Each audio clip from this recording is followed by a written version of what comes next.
One. Hello, and it's another week of the Thurso Show. We are into episode 13, so 13 weeks of this hilarity for you guys. Tonight, Joan and I are joined by Thurso High School pupils and their guidance teacher. So we've got Hannah Rosie Innes Morgan and Mrs. Perrie McCabe. So Hannah and Innes are Thurso High School pupils. They've gone over and above for their community since lockdown. You might recognise Hannah from our community magazine.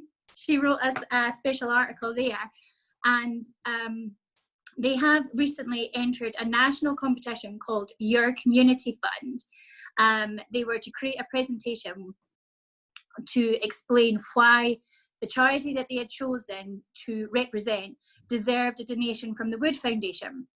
So they chose us, and it gave us all kinds of warm and fuzzy feelings. It was just amazing. So tonight we want to hear all about it. We'll first off start by getting a quick update from Joan. She's actually been on holiday this week, a well-deserved holiday. So yeah, it will be quite a short update. If there is anything to report on all things trust, Joan? Well, I've been doing my garden. That's what I've been doing. No, I have still been keeping an eye on the emails, because if you're a development manager for a community development trust, you never really completely go on holiday. So things are ticking along quite well. We are getting quieter, and we know we're getting quieter. One of the reasons that I'm off on holiday at the moment is to get a bit of a rest. It's been a frantic few months. I certainly haven't stopped going since even the beginning of March, really, because I was doing a lot of quite heavy training courses before any of this happened. So we're all trying to, as board members and staff, just take a bit of a rest, really, as we start looking towards recovery and what projects we can pick up, what are going to be the priority projects as we look towards recovery. So there's a few things that are simmering away in the background, which we will let people know about as soon as we know anything a little bit more ourselves. And yeah, so yeah, just really having a little bit of a rest, and we'll be encouraging lots of the volunteers to have a wee bit of a rest now as well. Yeah, absolutely. So as Joan was saying, we are getting quieter now with the community support. People are feeling more comfortable and more confident to do things by themselves, which is brilliant. But we are still there for support should anybody need us. So you can jump onto our website or give us a phone on 01847 867050 and speak to a member of our team. Our phone lines are open 10 to 2 Monday to Saturday, but we will get to any emergencies, so please don't worry. The other thing so as we get quieter and try to relax things, we don't want to talk to you guys every week about the same old things. So the Thurso Show will be moving to fortnightly episodes from tonight. So next one will be in a fortnight from now. So I think that's all the updates that I had from us. So let's just crack on and speak to our guests. So yeah, welcome to Mrs. Perrie McCabe. I'd like to first ask if you can just give a little bit more information on what the competition is that the guys entered on our behalf. Yeah, hi, no problem. So as a school, we've been working with the Wood Foundation and promoting and engaging in their Youth Philanthropy Initiative now for about 7 years. We call it YPI for short, that's easier to pronounce. Each year, all pupils in third year get an opportunity to choose local charity, work with that charity and create a pitch to say why that charity is deserving of a grant from the Wood Foundation. Each year, we found pupils have engaged brilliantly with this, have really enjoyed the project and all the benefits of it. And at the end, one team wins a grant of £3,000 for their chosen charity. This year was no different. There was lots of amazing work going on in the school from our third years prior to the lockdown situation. This year, however, obviously things, as with everything else, were a little different.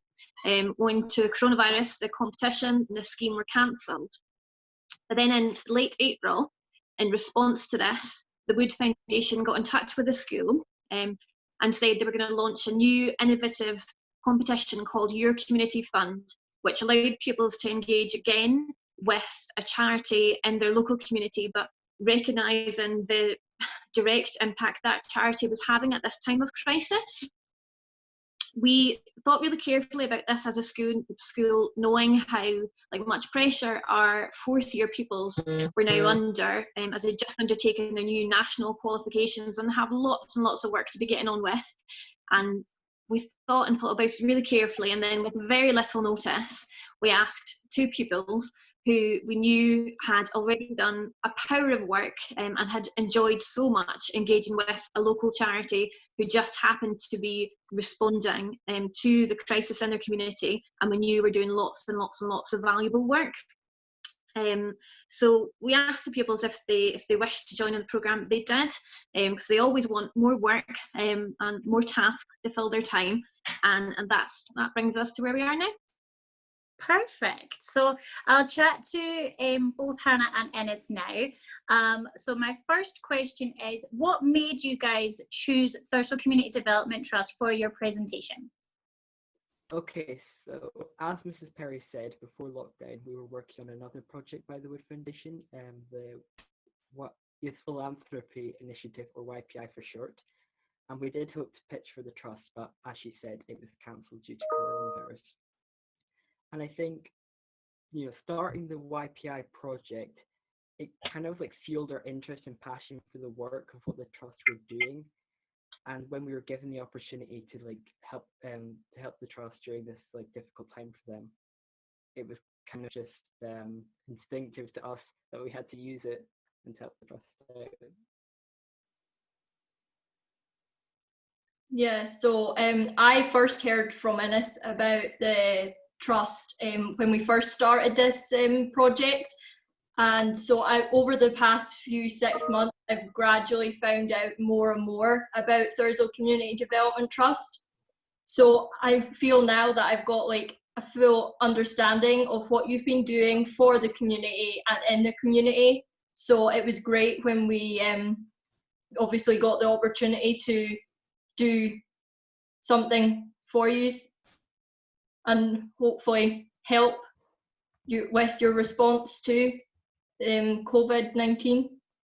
Oh, absolutely. We're so grateful that you guys got in touch with us and are interested to even hear what we do. It's really heartwarming to hear you guys answer that, just smile and nod. I'm like, oh, this is amazing. So my next question is, how did you find the process of making the presentation? Was it something perhaps you'd done before, or just tell us more about it? I mean, I think there's so many words we could use to describe the process.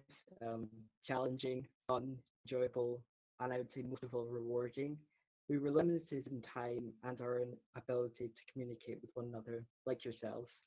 And everyone else just now, but we made it work, and we had to adapt with changing circumstances.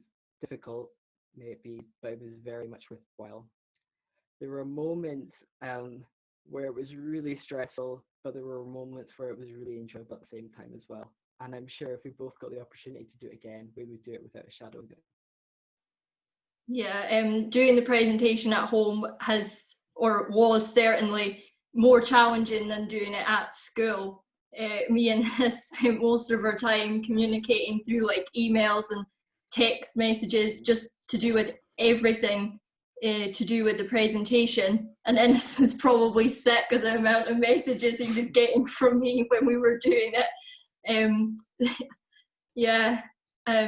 when we were even finishing it up as well, we were on Google Slides and we were typing away messages and ideas at last minute. Oh, what about this?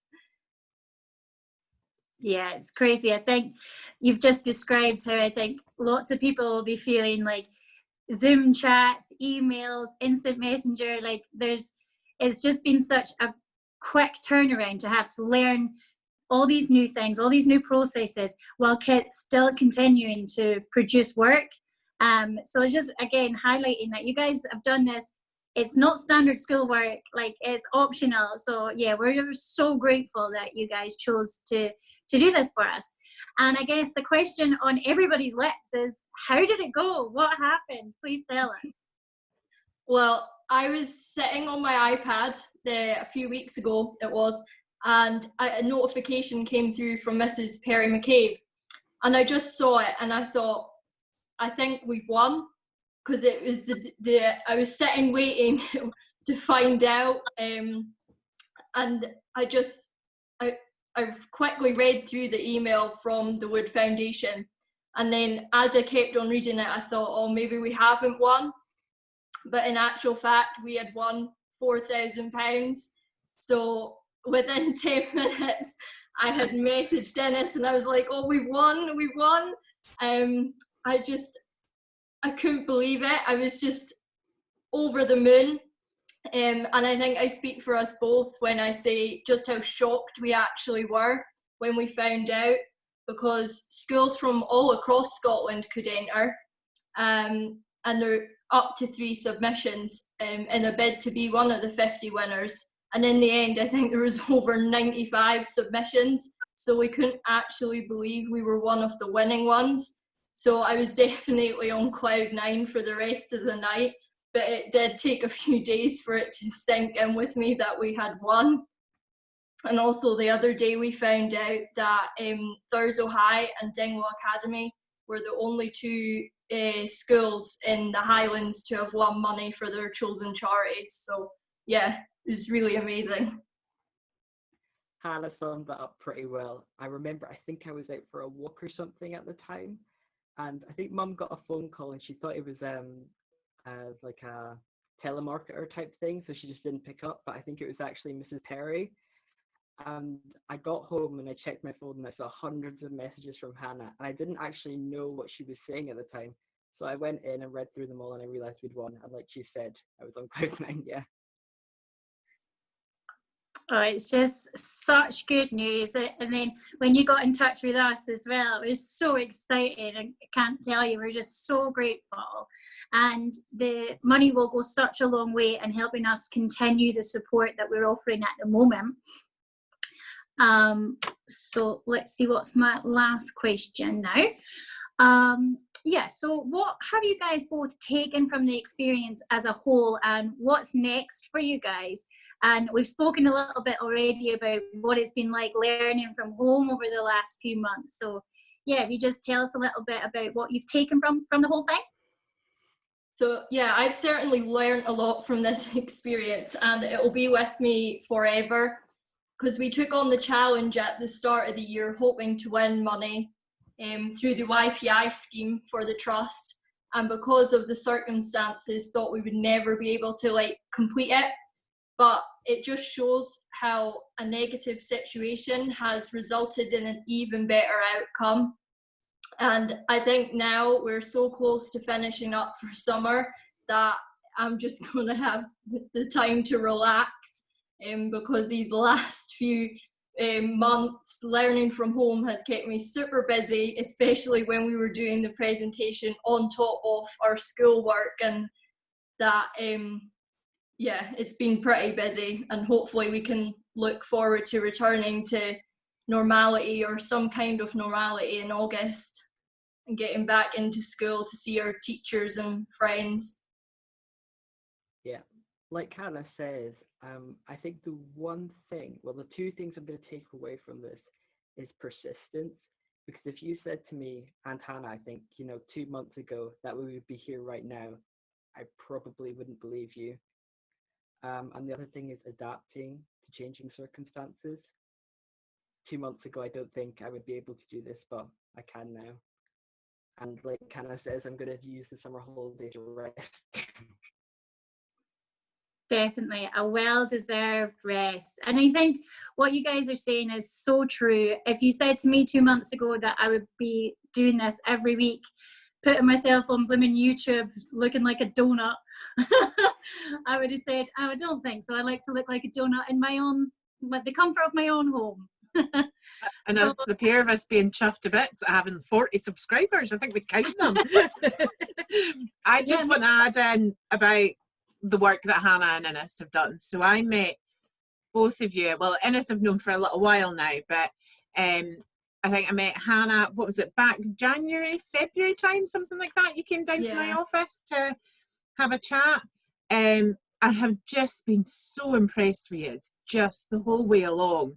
When we were looking at it for Thurso Grows, you went off up to Thurso Grows and you met all the staff and everything.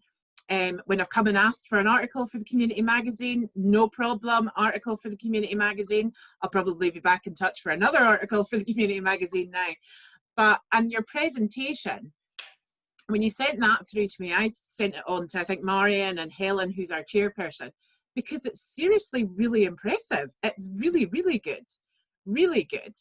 And just, you know, I know that you got in touch with me and I gave you sort of a rundown of everything that we're doing and things like that, but you've really worked hard at getting the kind of essence of what the trust is all about and how it matters to the community and things like that as well. So just a super well done. I'm just so proud of both of you, really, really proud of both of you. I think, Hannah, did you have one last thing that you wanted to mention? I don't want to cut you off. No, yeah. I just wanted to say on behalf of me and Innes, a huge thank you to all three of you, because without your help, this achievement would not have been possible. Mrs. Perrie McCabe gave us the heads up about this opportunity and supported us right from the start. And Joan and Marion, you assisted with information and photos about how the trust were responding. And without your support, all this would not have been possible, and our presentation and video submission would certainly not have been as good as it turned out to be. And we're just so thankful for the support you've all given to us, really. Ah, lovely. Thank you ever so much. It's just so, I think the whole thing is so genuinely heartwarming, and it's so special for us that other people want to understand the trust, want to get behind what we're trying to do, and generally support our community, because that's the aim of the game, whether it's financial or voluntary time, services, anything at all. That's the whole essence of the trust. So we're just so grateful to Thurso High School and to you guys as individuals for thinking of us, for supporting us, and for getting involved. That's what it's all about. I don't know what you're thinking, Joan, but I'm thinking we've got our future board members in this call.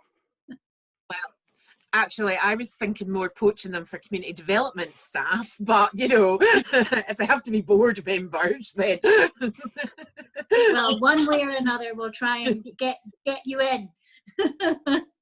Sorry, Marion, can I just add in that definitely I agree with you there.